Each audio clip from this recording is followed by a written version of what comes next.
All right, we are knee-deep in our reading of Song of Roland, and I wanted to spend a little bit of time talking about chivalry. It is that medieval idea of the way in which we manage relationships with our God, with our country, with others who are poor, less fortunate, or how we treat other people. And so chivalry can be described as the moral, religious, and social code of knightly and courtly conduct. The code varied, but it often emphasized honor, courage, and service.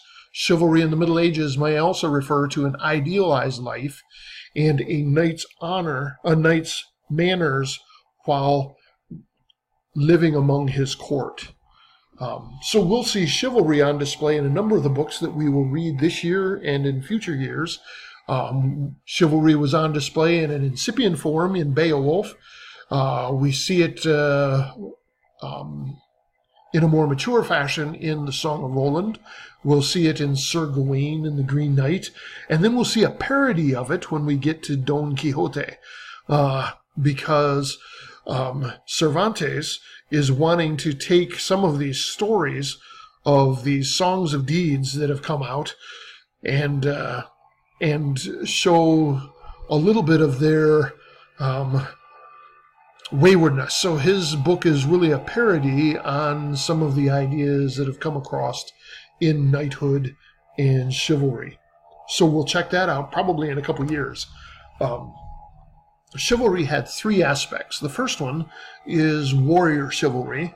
This was your duty to your country and to your fellow countrymen. It included serving your lord faithfully. In this case, it's small L-O-R-D, serving the king, serving the person who is over you. And so there is that relationship in which you are faithful to your lord, and your lord is generous with you in taking care of you.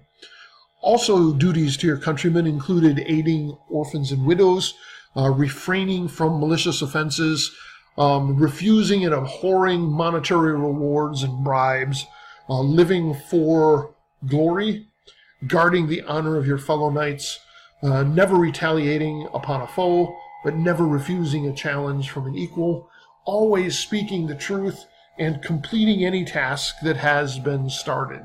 So those are just some of the facets that Wikipedia tells us are part of that warrior chivalry. Then we have religious chivalry, which was your duty to God.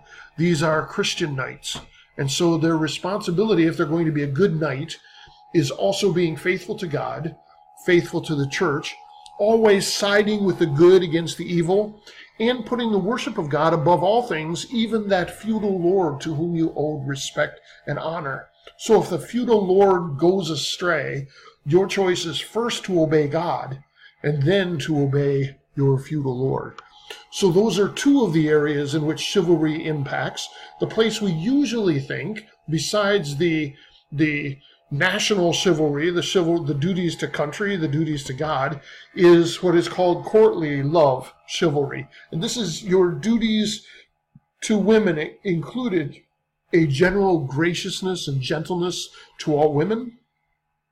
And then often it was honoring your woman, one woman above all the others.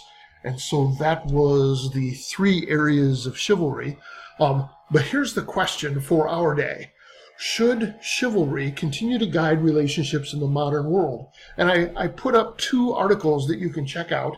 One is from The Atlantic, which is called Give Chivalry Another Chance.